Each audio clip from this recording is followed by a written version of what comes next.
c'est parti, allez-y, on fait une séquence FAQ. J'ai pas de temps, donc c'est le temps que ça durera.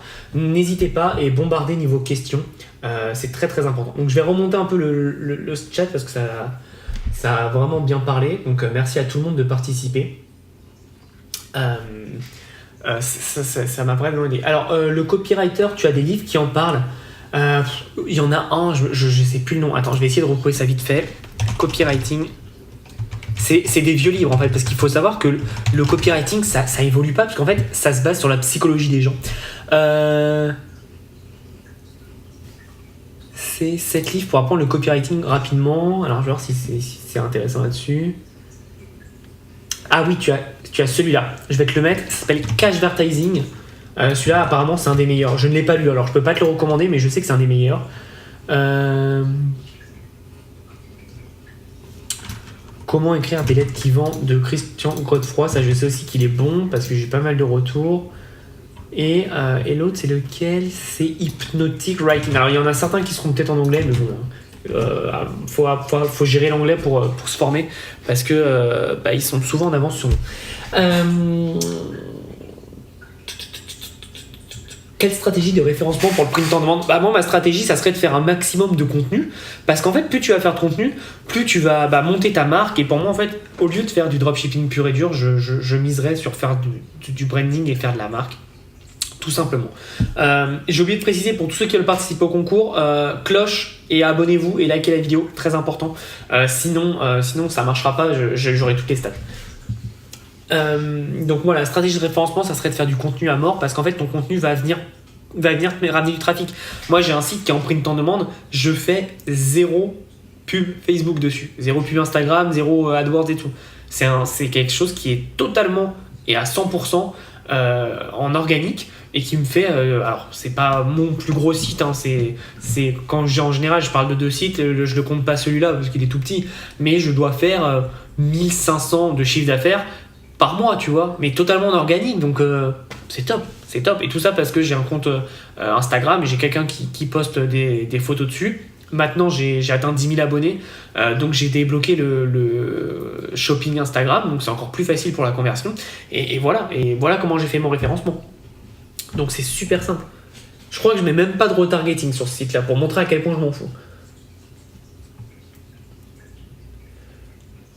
Perso, j'aimerais bien me lancer dans l'infopreneuriat, mais je vois tout le monde, des gars, faire de la merde et se faire littéralement tailler, mais je trouve qu'il y a une mauvaise image. Regarde, moi je fais de l'infopreneuriat, est-ce que tu penses que j'ai une mauvaise image? Je pense pas parce que je suis honnête du début jusqu'à la fin. Je m'invente pas une vie. Tu vois, genre, regarde, je suis chez moi, j'ai pas loué un appartement pour ça, pour faire genre je gagne trop bien. Non, sois honnête. Tant que tu es honnête et que tu parles ta vérité, il n'y a aucun problème, personne va te tailler. Tu vois, moi je vends pas des chiffres parce que j'ai pas les meilleurs chiffres du marché. Par contre, je sais ce que je sais, je sais ce que je vaux et je sais ce que je dis, tu vois. Et à un moment, tu vois, faut être cohérent. Moi, mon but c'est pas de faire les plus gros chiffres, mon but c'est d'impacter le plus de personnes et de toucher le plus de personnes. Et donc c'est pour ça que j'ai pas des gros chiffres en print on demand. Je fais 5 000 € de bénéfices par mois avec mes sites e-commerce. Mais parce que je passe 2 heures, je passe 10 heures par semaine, tu vois. J'ai d'autres projets qui me prennent plus de temps et qui me font kiffer aussi. Donc, à un moment, tu vois, la course aux chiffres, c'est jamais bon et il faut rester toi-même et il faut arrêter de regarder ce que font les autres. Tu vois, moi, je suis un des rares alors, je suis pas le seul, hein, il y en a plein d'autres, mais je me mets pas dans le mode grosse Porsche, grosse Rolex parce que déjà, c'est pas moi, ça me touche pas. Mais surtout, j'ai pas envie de vendre ça, j'ai pas envie que les gens me suivent pour ça, j'ai envie que les gens ils me suivent parce que j'apporte du contenu, parce que je les aide et parce que je peux changer leur vie, mais je m'en fous parce qu'ils pensent que je suis riche ou pas.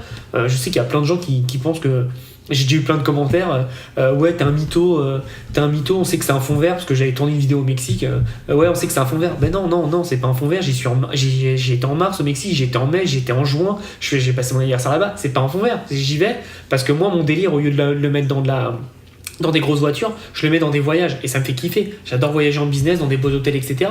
Et voilà, c'est donc sois toi-même, donne tout ce que tu as à donner et t'occupe pas des haters. Moi honnêtement, franchement, on dit plus tu réussis, plus tu as de haters. Moi ça m'inquiète parce que j'ai pas beaucoup de haters ou de mauvais commentaires, je dois en avoir 2 par mois, vraiment. Parce que je suis honnête et en fait, tu peux pas m'attaquer parce que je donne mes faiblesses. Je suis pas bon à l'écrit, ok, bah tu peux pas m'attaquer là-dessus si je fais des fautes d'orthographe. J'ai pas les meilleurs chiffres, tu peux pas m'attaquer là-dessus si j'ai pas les meilleurs chiffres, tu vois. Je donne tout et donc du coup, plus personne peut m'attaquer. Et le plus tu vas être transparent, le plus les personnes te laisseront tranquille. Donc t'en fais pas pour ça. Si t'es motivé par être dans l'infoprenariat, lance-toi, mais par contre fais pas comme tout le monde à te prétendre expert de ceci, expert de cela. Moi j'ai commencé le e-commerce en disant l'infoprenariat en disant voilà, je suis en phase d'apprentissage sur l'e-commerce, je suis pas encore un expert, par contre on va apprendre ensemble. Et du coup, on peut rien dire, on peut pas dire ouais, tu te prétends pour un expert. Bah non, je l'ai dit dès le début que je l'étais pas. Donc voilà, c'est très important d'être toi-même et d'être vraiment transparent. Le dropshipping a un peu de mauvaise image à cause des rats. Encore une fois, c'est le dropshipping qui est mal fait. Si tu fais bien le dropshipping, c'est très bien le dropshipping. Et tout le monde fait du dropshipping en soi. Il y a plein d'entreprises qui font du dropshipping. Mais prendre un produit quali, le mettre sur un site et te le faire livrer par la société de logistique, il n'y a rien de mal, franchement. Moi, le dropshipping, c'est 20% de mon business en e-commerce, mais je le fais de façon qualitative. Je ne prends pas les merdes à 1€, et j'essaie, genre des montres à 1€ et j'essaie de les fourguer à 80€. Faut arrêter de prendre les gens pour des cons pendant un moment.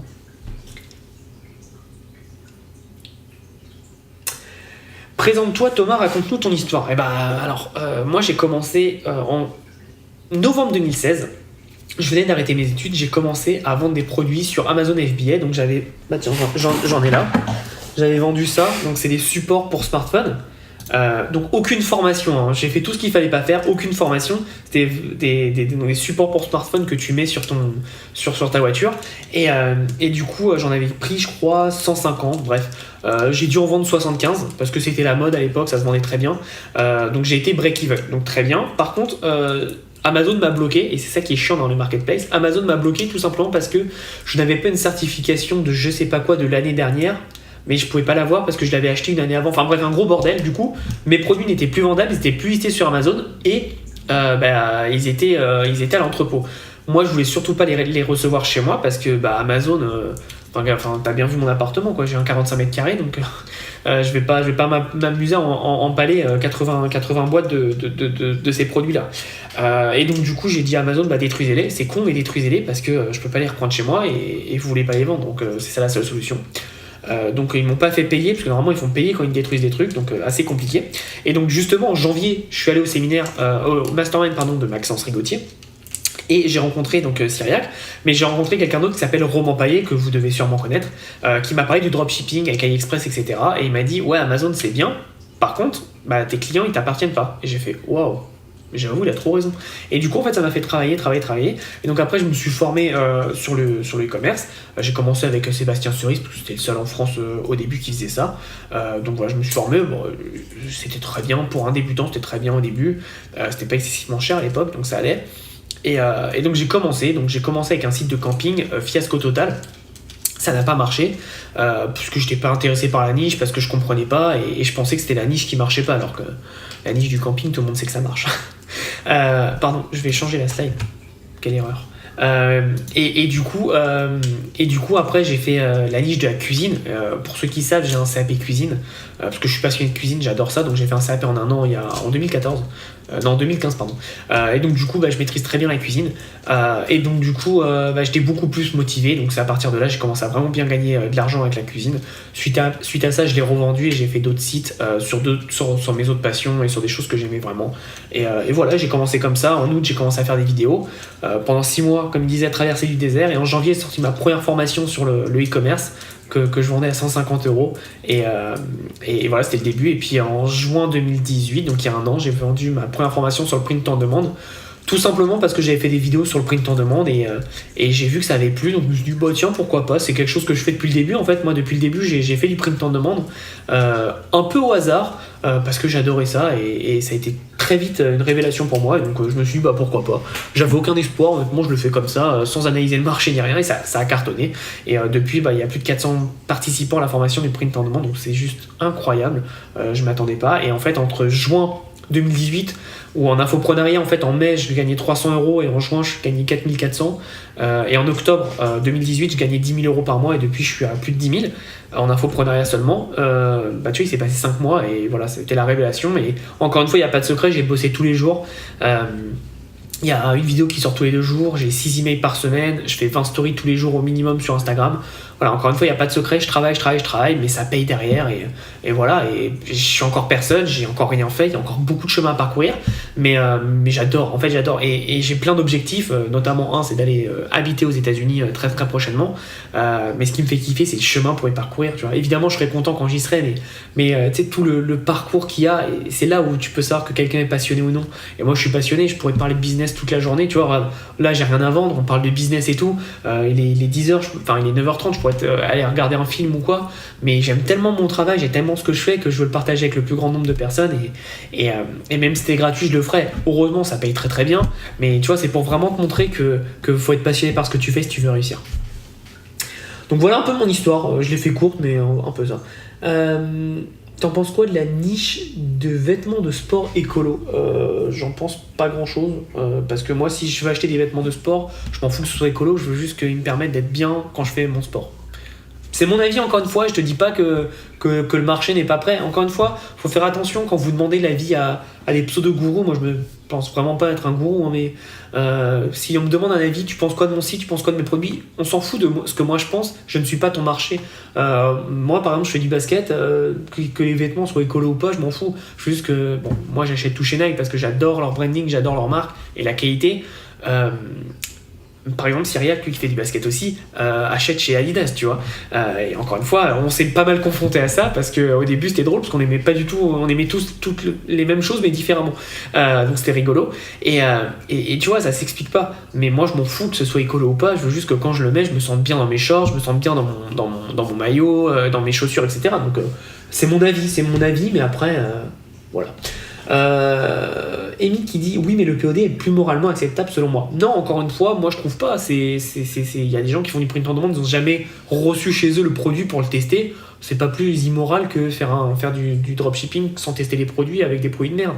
Mais si tu fais des bons produits, et honnêtement sur AliExpress il y a des bons produits, moi vraiment il y a plein de produits que j'ai achetés sur AliExpress qui sont dans ma maison, hein. Et c'est de la très bonne qualité. Faut arrêter de croire que parce que c'est chinois c'est de la mauvaise qualité. 95% des produits créés sont de Chine, donc non, le dropshipping c'est immoral parce que beaucoup de gens le font malheureusement de façon immorale, mais tu sais, c'est comme je le disais là, tous les pseudo-coachs alors qu'ils n'ont jamais fait un business, ça aussi ça va être immoral dans très peu de temps quand les gens vont voir la supercherie. Mais si tu fais les choses réglo, pour moi c'est pas immoral, hein. Encore une fois, si tu fais de la qualité, c'est pas immoral. Là, oh là là là là là, il y a beaucoup d'emails, de réponses. Alors attention, je vais répondre.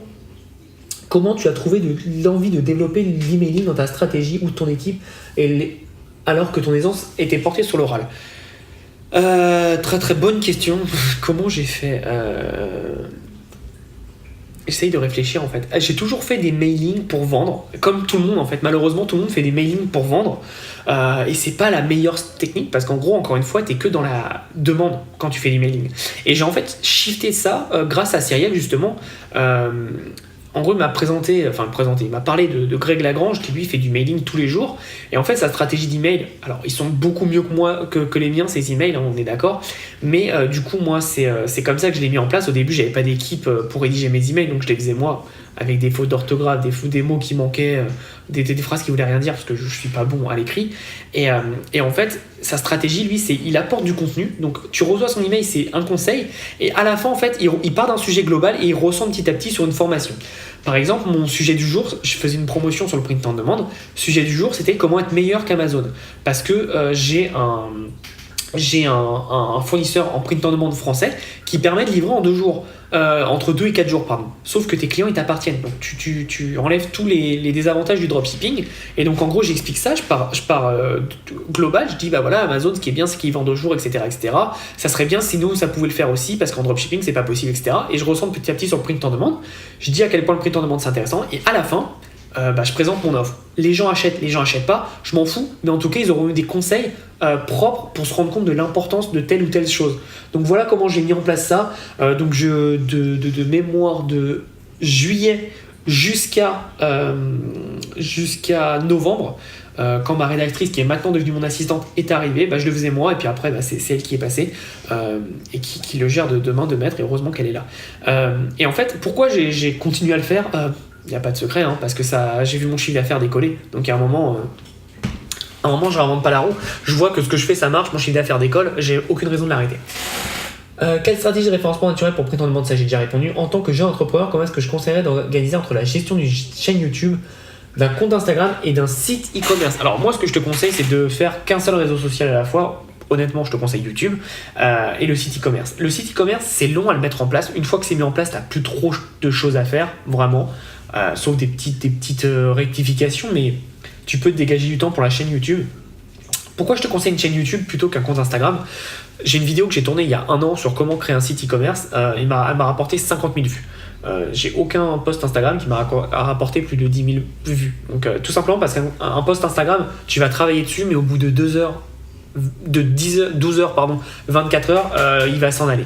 Donc, tandis qu'une vidéo YouTube, avec le référencement de Google, etc., ça reste beaucoup plus longtemps. Donc en gros, encore une fois, travail long terme, c'est un travail que tu vas faire une fois, que tu vas le faire très bien, mais qui va payer sur les mois et les années à venir. Voilà comment je ferai. Donc voilà, moi je te conseille de faire ça, et puis du coup, en fait, tu vas ramener des gens sur ton site e-commerce. Salut, depuis février 2019, je lance mon plus gros... Je suis lancé, pardon. Mon plus gros chiffre d'affaires est 270 €, mais je n'arrive pas à faire de chiffre sachant que je fais de la fidélisation et les clients qui reviennent. Bah, pour toi, ton problème, c'est qu'il te manque du trafic et il te manque acquérir de nouveaux clients. Est-ce que tu as essayé des influenceurs? Quand je dis influenceurs, oubliez les influenceurs à 2 millions. Va voir des influenceurs qui ont entre 5 000, 10 000, 50 000. Tu vois, dans cette zone-là, des micro-influenceurs, on appelle, tu vas les contacter, il y en a plus de 100, même plus de 200, peu importe ta niche, tu leur fais « Salut, je suis une marque qui fait ça, qu'est-ce que je peux faire pour toi ?» Tu leur envoies ça. Honnêtement, je te le dis tout de suite, il va y avoir 3-4% de réponses, mais plus tu vas envoyer, plus du coup tu vas avoir des gens qui vont te répondre, et peut-être qu'il va dire « Écoute, moi je veux juste le produit, je le teste, et comme ça j'en fais une story. » Et c'est gratuit pour toi et tu vas avoir un nouveau levier de trafic. Et c'est intéressant d'avoir plein de micro-influenceurs parce qu'en fait, tu vas avoir plein de personnes qui vont voir, qui vont montrer ton produit. Et si une personne aime par exemple, je sais pas, les bougies, je sais pas pourquoi on va parler des bougies, ils aiment les bougies, ils vont se dire attends, je suis cette personne, elles recommandent toutes le même produit. C'est que ce produit doit être bien. Et donc, du coup, tu vas avoir une répétition qui va être accrue et forcément, tu vas foncer, ton client va foncer sur ton site et tu auras plus de clients. Moi, c'est comme ça que je ferais. Influence et manipulation, une très bonne base pour comprendre la psycho-humain utilisée pour moi. Ouais, alors c'est drôle parce que ce livre, je trouve qu'il est chiant. Moi, je crois que je l'ai galéré à le finir. Il est vraiment chiant parce que c'est écrit par un docteur, etc. Mais il est très puissant. Et par contre, je trouve que le titre est mauvais parce qu'en anglais, c'est Influence, the Art of Manipulation. Ou un truc comme ça, mais là c'est influence et manipulation, ça fait vraiment livre un peu malsain, alors pas du tout, et t'as raison, il est très très très intéressant et très puissant. Donc moi je suis vraiment content de ce livre, mais il était chiant à lire, on va se le dire, il était vraiment chiant à lire, parce que c'est écrit par un docteur, c'est pas écrit par un mec qui veut te divertir, quoi. Alors, les questions, merci à toutes les questions, c'est génial. Tu penses que le print on demande de niche n'est pas trop cher? Non, car très ciblé peut-être, les passionnés nichés sont dépensiers. Voilà, j'ai pas compris ta question. En tout cas, moi, je te conseillerais, peu importe ce que tu fais, niche à mort. Parce qu'en fait, plus tu niches, plus après ça va être facile pour toi de te développer. Par exemple, je vais te donner 2 exemples. Nike, au début, ils vendaient pas tous les produits de sport. Nike, au début, ils vendaient des produits de course, tout simplement, des chaussures de running, et ils se sont développés. Moi, au début, j'ai fait l'erreur, par contre, de faire une formation sur le e-commerce. Combien de formations il y a sur le e-commerce? Maintenant, combien de formations il y a sur le print on demand? Tu vois la différence? Quand tu es petit, tu peux plus dominer ton marché, et donc après, tu as plus de notoriété et de crédit, justement, et donc tu peux te développer. Mais pars petit et développe-toi. Très important. Peut-on intégrer du print on demand à une boutique de drop? Ouais, bien sûr, moi c'est ce que je fais. Toutes mes boutiques ont une partie drop et une partie print on demand. La partie drop, en général, c'est de la demande des clients, c'est pour ça que je le mets. Mais ouais, tu peux tout à fait, il n'y a aucun problème. Alors, ma question, Thomas. Je suis en train de lancer ma marque de vêtements qui marche déjà en réel et je veux passer en online. Est-ce que ta vidéo me suffit pour créer entièrement ma boutique Shopify? Ouais, j'ai une vidéo d'1h30. Je pense que tu auras de quoi faire, honnêtement. T'as tout qui est expliqué. Les CGV, les politiques, machin, tout ça, c'est obligatoire. Oui, bien sûr, c'est obligatoire. Mais oui, ma vidéo, elle t'aidera. Et puis, franchement... elle est très complète. Alors, je crois qu'elle n'est pas à jour parce qu'ils ont fait quelques petites modifications de l'interface, mais 90% de ce que je présente, c'est encore la même chose. Donc, n'hésite pas à aller voir. Comment créer du contenu sur du print on demand, c'est-à-dire sur des chats, tu fais des articles sur les chats, tu arrives à convertir. Bah ouais, c'est en fait le print on demand, encore une fois, le e-commerce, le print on demand, une agence web marketing de l'infoprenariat, c'est juste le prétexte pour vendre. Mais qu'est-ce que c'est ta base? Ta base, c'est de quoi tu parles. Et donc là, si tu parles sur les chats, que tu fasses du conseil en chat, de l'infoprenariat sur les chats, tu vas parler de chats. Les gens qui achètent des produits qui sont fans de chats, bah, forcément, ils aiment qu'on leur parle de chats. Donc par exemple, si tu as une boutique de print on demand sur les chats, tu leur fais comment dresser ton chat, comment bien le nourrir pendant l'été, comment le vacciner. Tu vois, par exemple, là, elle est juste là. Attends, hop, elle est juste là. Elle est KO parce qu'en fait hier je vais faire un vaccin, faire son passeport et tout pour le départ pour les États-Unis et je vais aller lui mettre une puce, etc. Tu vois. Et bah ça je savais pas le faire. Heureusement que la vétérinaire est géniale, elle est pédagogue et tout, qu'elle m'a tout expliqué. Mais sinon tu vois je savais pas. Et bah si t'as quelqu'un que je suivais par exemple, je suis personne sur les chats, mais si j'avais quelqu'un qui me donnait des conseils là-dessus, ça aurait été super, tu vois. Donc voilà comment tu peux faire du contenu. Mais il y a aucune niche au monde. Même on rigolait des chasseurs d'escargots. Il n'y a aucune niche au monde où tu ne peux pas faire de contenu, c'est impossible.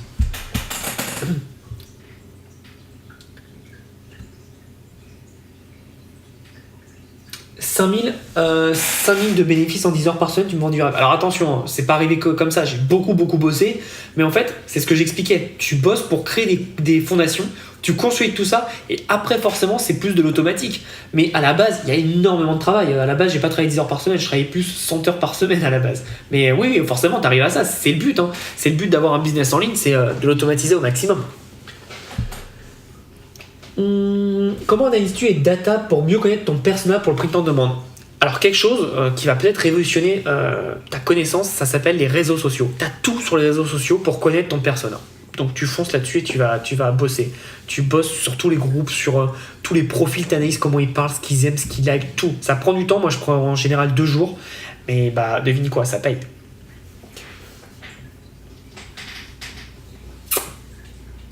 Quels sont les moyens afin d'étudier une demande sur un marché? Sors de chez toi, va dans les centres commerciaux. Si tu suis mes stories sur Instagram, c'est ce que je fais tout le temps. Par exemple, aux États-Unis, j'adore aller dans les centres commerciaux, pas pour acheter. Bon, j'achète aussi, mais pas pour acheter. Je regarde ce que les gens font. Et c'est trop intéressant. Tu regardes sur quelles applis ils sont, qu'est-ce qu'ils font, comment ils discutent, comment ils payent, enfin, comment ils dépensent, etc. C'est trop intéressant et c'est une mine d'or. Sinon, tu as Amazon, tu regardes les best-sellers, tu as Facebook, tu peux voir les tendances, tu vois ce qui passe le plus, etc. Tu as Twitter aussi, personne n'utilise Twitter. J'ai fait une vidéo sur le sujet il y a quelques jours qui a pas marché du tout parce qu'en France, personne n'utilise Twitter. Mais putain, mec, je te jure, la vidéo, va la voir. Si tu l'as pas vue, va la voir. Regarde, écoute et applique tout ce que je dis dans la vidéo. Mais Twitter, c'est une mine d'or pour voir ton marché parce que les gens, ils parlent d'eux-mêmes. Les gens, ils veulent parler. En fait, c'est ça que les gens comprennent pas, c'est qu'aujourd'hui, avec ça, les gens, ils parlent, ils disent ce qu'ils aiment, ce qu'ils ont envie, ce dont ils ont besoin, et personne n'utilise ça. Et je comprends pas, les gens, ils veulent se faire chier à payer des pubs Facebook, alors que franchement, pour étudier un marché, tu le fais en organique. Ça prend du temps, ça prend de la recherche, mais tu peux éclater ton marché, parce que quand tu comprends ton marché, tu sais ce dont il a besoin, et donc forcément, c'est plus facile pour toi.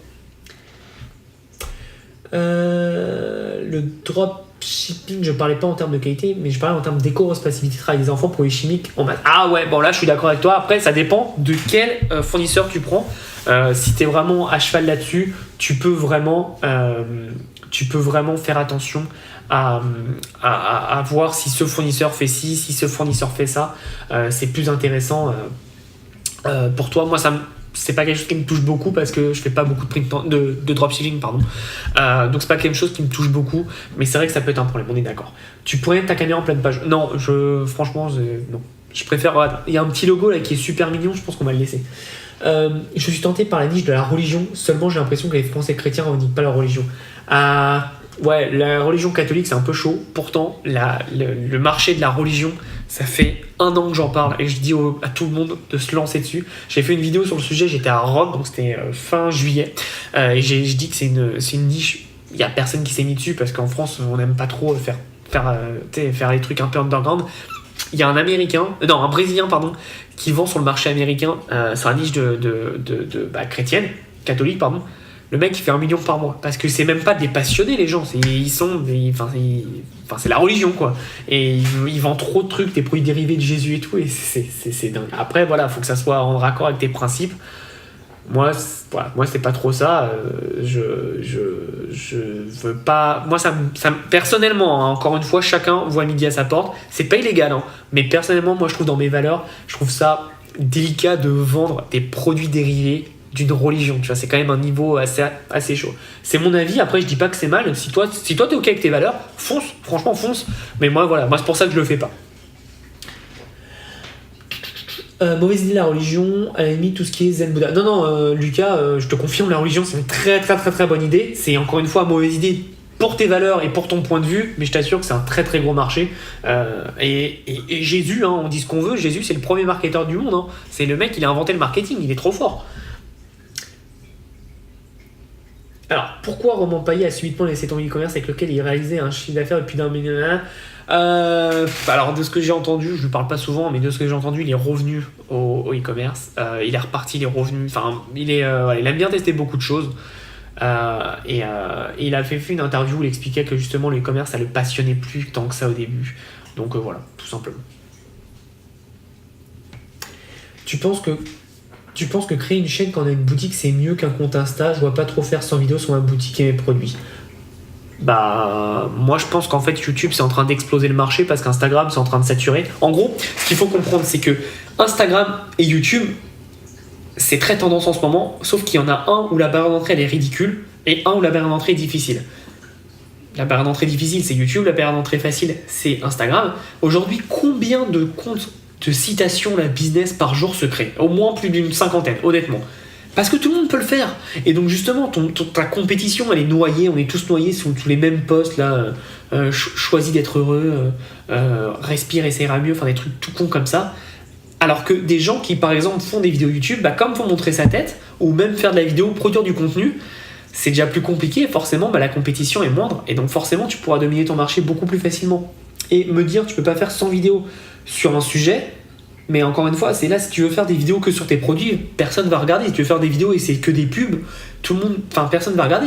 Par contre, si tu fais des vidéos sur... Je regarde ce que j'ai. Hein. J'ai mon casque Bose là. Tu peux faire des vidéos sur les casques. Tu testes les casques, tu dis quel est le meilleur casque, qu'est-ce qui est important dans les casques, qu'est-ce qui est important dans l'audio, pourquoi c'est important ci, pourquoi c'est important ça. J'ai plus de 360 vidéos sur le e-commerce.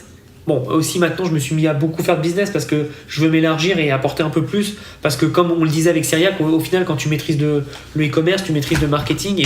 Et moi, ça me passionne beaucoup plus le marketing que le e-commerce, même si je suis passionné du e-commerce. Et donc, tu vois, là, je peux encore faire 3000 vidéos si je veux. Parce qu'il y a des choses que tu as fait, il y a 100 vidéos qui sont mises à jour, des choses où tu as plus d'expérience, donc tu peux revenir dessus. Donc, si n'importe quelle niche, tu peux faire 100 vidéos facile. Honnêtement, tu me donnes n'importe quelle niche, je te trouve 30 vidéos en 2 secondes. Quel est ton avis sur la marge en print on demande x2, x3? Ça dépend. Il n'y a pas de règle, ça dépend. Moi, je fais du x2,5. Mais parce que aussi, je sais qu'en général, quand je sors un design, mes clients m'achètent un t-shirt et une coque de smartphone. Un t-shirt et un mug, par exemple. J'ai un truc qui vole là sur moi. Je sais pas ce que c'est. À quand du coaching personnel en print on demande? Bah, je sais pas si tu me suis sur Instagram, j'ai lancé un truc où je voulais coacher des personnes, en fait, un petit groupe sur Instagram, pas sur Instagram, je voulais coacher des personnes sur n'importe quel sujet, infoprenariat, print on demande, e-commerce, mais c'est vraiment un coaching personnalisé où tu m'as tous les jours sur le dos. Donc je l'ai, j'ai pas préparé d'offre parce que j'ai pas eu de grands retours, mais c'est le but. Merci, cette émission est vraiment géniale. Bah, merci à toi, je suis content que tu as apprécié. Encore une fois, c'est un premier shot, hein, donc il va y avoir plein de choses qui ont changé, s'améliorer en fonction de vos feedbacks et de vos retours, mais je veux donner le maximum. Là, personnellement, je suis émerveillé quand je vais au Burger King, leur marketing est excellent. Mais c'est exactement ça, en fait. On a trop souvent tendance sur l'internet à dire ouais, non, les entreprises, etc., elles sont nulles. Mais ils dépensent des milliards de budget en marketing et tout. C'est des génies. McDonald's aussi. En fait, il faut comprendre que McDonald's, ils vendent pas des hamburgers. McDonald's, ils font de l'immobilier. Quand tu comprends ça, tu comprends toute la logique. D'ailleurs, je fais pas de l'immobilier, mais j'ai vu ça dans une interview d'un Américain qui disait ça. Super brillant. Il dit si tu veux avoir un bon emplacement pour ton appartement, investis à côté d'un McDonald's. Pourquoi? Parce que McDonald's ont fait des milliards d'études de marché pour voir quels sont les meilleurs emplacements pour eux. Donc s'ils ont implanté un McDonald's là, ça veut dire que la zone est très intéressante. Tu vois, quand tu réfléchis à ça, tu te dis putain, mais grave en fait. Et c'est ça, en fait, c'est pour ça, tu vois, moi je fais pas d'immobilier, mais je m'intéresse à plein de choses parce que tu peux aller dans un milieu et dans une niche qui est totalement rien à voir, tu la ramènes à ta niche, tu la développes et tout, tu peux faire un massacre. Parce que, encore une fois, tu vois, l'idée de ce live, je l'ai vu sur un mec que je suis qui parle de cinéma. Il fait des lives, en fait, des talks, il appelle ça, et c'est des lives avec l'audience et tout. Et je trouve ça trop intelligent. Je me suis dit, bah, attends, personne le fait en business, pourquoi on pourrait pas le faire? Et encore une fois, quand tu vas chercher les infos ailleurs et que tu fais autre chose que la norme, bah, tu peux dominer ton marché et faire des choses qui n'ont jamais été vues. Et c'est ça qui est intéressant.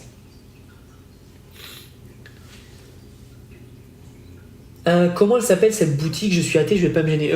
Désolé Joe, je sais pas le nom, c'était il y a longtemps que j'ai vu ça. Mais c'est très. Enfin, tu regardes, tu mets Jesus Product, un truc comme ça, tu trouveras hein, avec Google, tu cherches et tu trouveras. Y aura-t-il une rediff? Ouais, bien sûr, elle va avoir une rediff, le replay. Dès que tu es fini, en fait, il y a une rediff sur YouTube. Connais-tu des réussites en print on demand en France? Bah, t'as Shaman, qui est la meilleure. Et t'as Monsieur. Attends, t'as Monsieur T-shirt, je crois. Ils ont commencé en print on demand de mémoire et après ils sont passés en stock. Je retiens de ce live deux phrases. Jésus est le premier marketeur de l'histoire et respirer ça ira mieux. Bah écoute, je suis content que ces deux phrases résonnent dans ta tête. Mais c'est vrai, Jésus c'est le premier marketeur au monde et de l'histoire, vraiment, regardez. Et c'est le premier mec qui a fait des premiers dérivés pour lui. Et respire ça ira mieux. Oui, bah c'est l'intro là. Alors, il y a un message qui était retiré, ok. Oui, c'est vraiment nickel ton émission. Bah merci beaucoup, je suis content que vous aimez bien.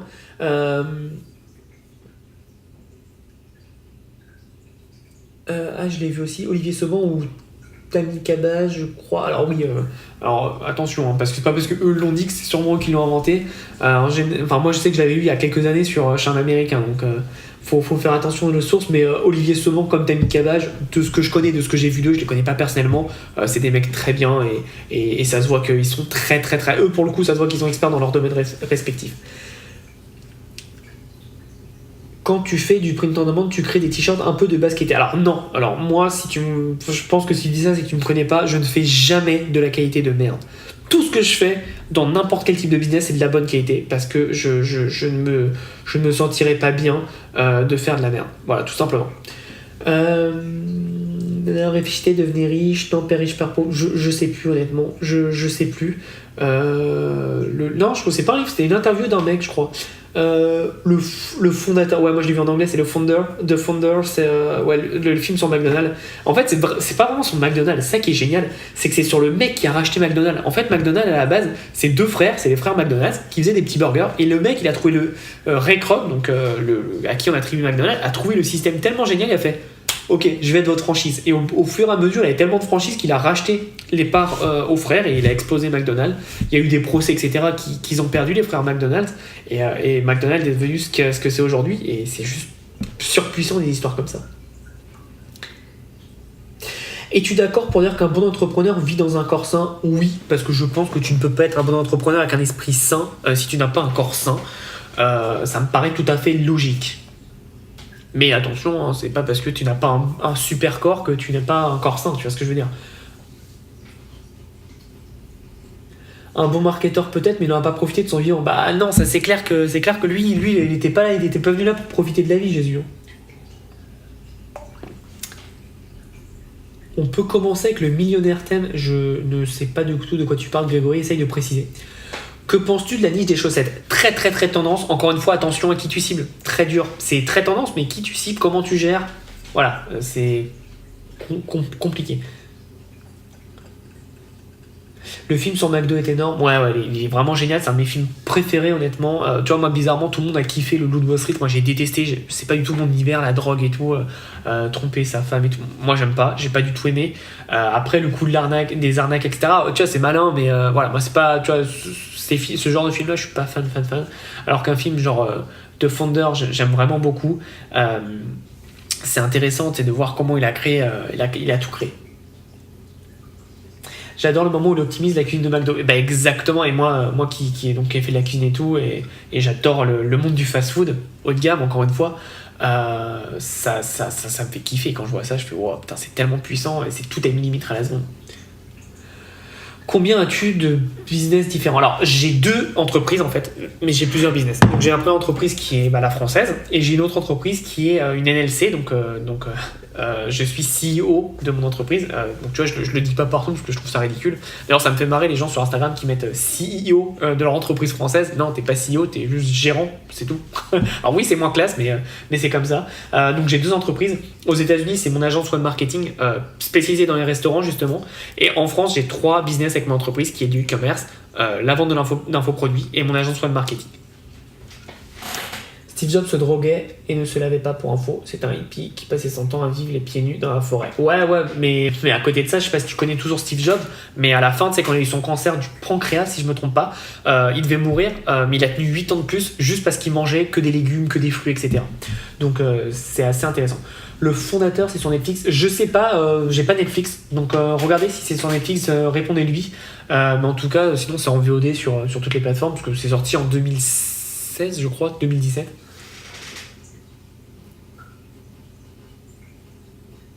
Il a joué un coup de vis pour acheter McDo, il était propriétaire de Twitter. Ouais, non, mais le mec était malin. Le mec, c'était un vrai businessman, alors que les frères McDonald's, c'était juste des gars qui faisaient des burgers. C'est ça la différence.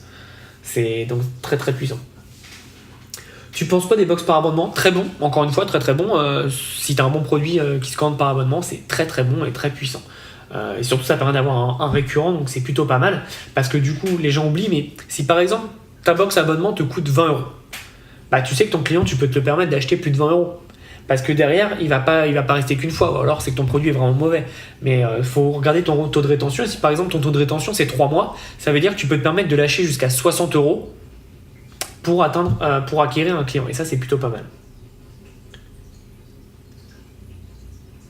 Axel Dupont, salut, ça faisait longtemps. Connais-tu 360 Online Print? Pas du tout. Tu sais, il y a tellement de plateformes qui pop de tous les jours là pour dire que c'est les meilleurs en print en demande.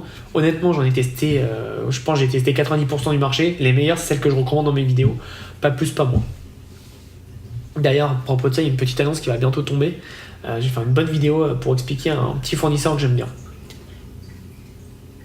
L'agence web marketing, c'est quoi exactement? Alors, ce que je fais aux États-Unis, en fait, c'est tout con. Je vends des chatbots pour des restaurants. Et ça, c'est le début. Je vise que les restaurants parce que je connais très bien le marché. Et je vends des chatbots pour les restaurants. Ça, c'est mon moyen d'aller chez eux. Et une fois que je suis chez eux, je leur vends des comptes Instagram, des pages Facebook, etc. Donc, je vends pas mal d'autres choses. Mais ma base pour rentrer chez eux, c'est un chatbot qui est pas très très cher, mais qui permet d'avoir du récurrent.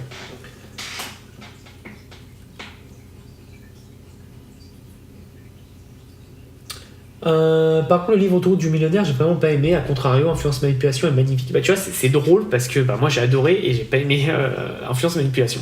Comme quoi, les goûts, les couleurs, tu vois, c'est ça qui est dingue.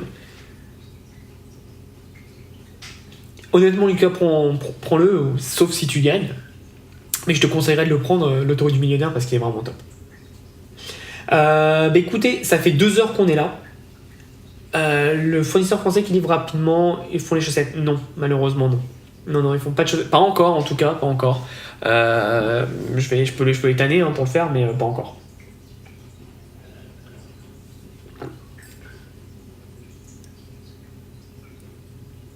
D'accord, ouais, donc en fait c'est un peu comme Toonto, parce que Toonto en fait ils se sont mis sur le print en demande, mais ils sont mauvais sur le print en demande, ils sont meilleurs sur la grande quantité, c'est ça qu'il faut savoir. Donc ok, c'est la même chose, donc ça ne nous intéresse pas totalement. L'infodivertissement petit est un bon vecteur de trafic pour ton site de print en demande, bien sûr, totalement, il n'y a pas de problème. Il n'y a pas de problème, tu divertis les gens, c'est intéressant et ça permet d'avoir un bon engagement avec les personnes. Oui, donc je disais, ça fait plus de 2 heures qu'on est là, donc merci à tous ceux qui sont là, qui participent. Encore désolé pour le petit problème, ça sera pas le cas la semaine prochaine. Je vais regarder un peu les petites questions. Alors Laurent qui met juste à l'automne je vais à New York et à LA pour trouver l'inspiration. Si tu as 2 ou 3 magasins ou une rue à visiter, je suis preneur. Honnêtement, New York, tu te balades dans la rue et tu vas voir. Enfin, moi j'adore les États-Unis pour ça, c'est parce que ils sont tellement en avance sur tout. Regarde dans la rue, vraiment regarde tout. Regarde comment les gens consomment, comment les gens font. Regarde les billboards, les panneaux, regarde tout. Et tu vas voir que c'est ce qui va arriver dans 2-3 ans en France. Donc c'est cool. La niche du paranormal, bah, si tu trouves des gens qui sont passionnés, why not, hein. Et pour Los Angeles, petite question, Los Angeles, va à Venice Beach. Alors moi j'aime bien parce qu'il y a les terrains de basket, c'est cool. Santa Monica, c'est une espèce de comment on dit là, une fête foraine. Donc c'est sympa parce qu'il y a plein de monde. En fait, va dans les endroits où t'as plein de monde et surtout, va dans les malls. Va dans les malls, tu vas kiffer. Donc voilà, merci beaucoup à tous ceux qui ont été là.